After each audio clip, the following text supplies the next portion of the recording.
Federalismo ang nakikita ni Pangulong Duterte na susi para hindi maiwan sa pag-unlad ang ibang lugar sa Pilipinas. Bukang bibig na niya ito mula pa noong kampanya. Pero ano nga ba ang mga mangyayaring pagbabago kung ipatutupad na ang federal system?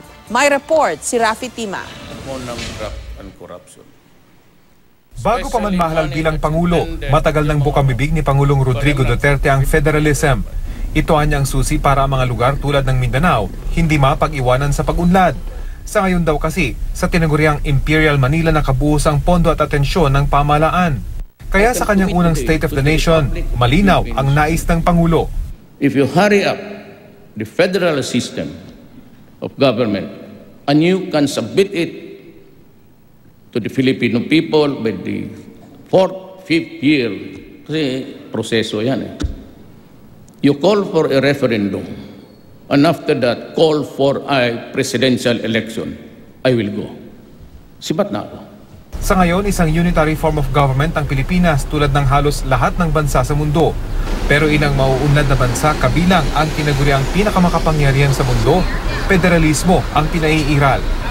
Kasi yung pinaka-pamilyar tayo, yung parang sa US, sa Brazil, sa Switzerland, sa India, ang tawag doon, symmetrical federalism. Yung pare-pareho na pantay-pantay yung kapangyarihan na ibinibigay natin dun sa mga state governments. Sa Pilipinas, central government ang may kontrol sa militar, pagbibigay ng serbisyo sa kalusugan, pananalapi, at iba pang government services.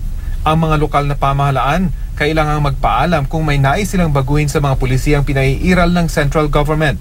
Pero sa Amerika, ang basic government services nakasalalay sa kani-kanilang state governments, kabilang ang kontrol sa pagninegosyo, pananalapi, buwis, pamamahala sa pulis, edukasyon at kalusugan. Ang central government nakatuon ng pansin sa pakikitungo sa ibang bansa, pamamahala sa militar at pag-regulate ng kalakalan sa bawat estado. Pero hindi lahat ng federalismo tulad ng sa Amerika. May tinatawag sa textbook namin na asymmetrical federalism. Hindi pantay-pantay yung kapangyarihan na binibigay sa mga regional or state governments. Halimbawa nito ay ang Canada at India, kung saan mas pabor ang kapangyarihan ng ilang rehiyon kumpara sa iba. Ayon kay Professor Atienza, hindi lahat ng federal government sa mundo matagumpay. Ano man daw kasi ang forma ng pamahalaan, kailangang may marating na estado ang isang bansa para ito umunlad.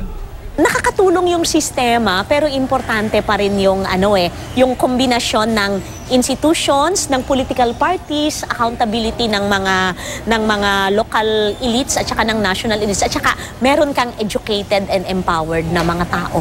Rafi Tima, GMA News.